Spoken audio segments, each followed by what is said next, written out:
तो नमस्कार दोस्तों, आप सभी का फिर से एक बार और स्वागत है हमारे YouTube चैनल भोजपुरी पेज में। और मैं हूं आप सबका दोस्त भाई अजीत यादव। दोस्तों देखिए, भोजपुरी इंडस्ट्री के चर्चित अभिनेत्री क्वीन शालिनी जी मनोज तिवारी जी से मिली है। जी हाँ दोस्तों, आपको बता दें कि क्वीन शालिनी जी पहली बार मनोज तिवारी जी से मिली हैं। दोस्तों अभी आप लोग जो तस्वीर देख रहे हैं मनोज तिवारी जी के साथ में क्वीन शालिनी जी का, ये तस्वीर अभी अभी क्वीन शालिनी जी शेयर की हैं।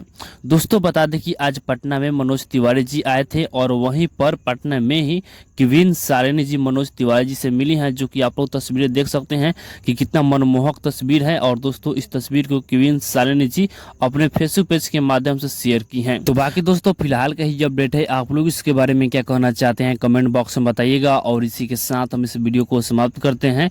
ये वीडियो अगर पसंद आया होगा तो इस वीडियो को लाइक शेयर कीजिएगा। बाकी मेरे चैनल को अभी तक सब्सक्राइब नहीं किया है तो सब्सक्राइब भी कर लीजिएगा, क्योंकि इस चैनल पे भोजपुरी इंडस्ट्री का हर एक अपडेट सबसे पहले आपको मिलेगा।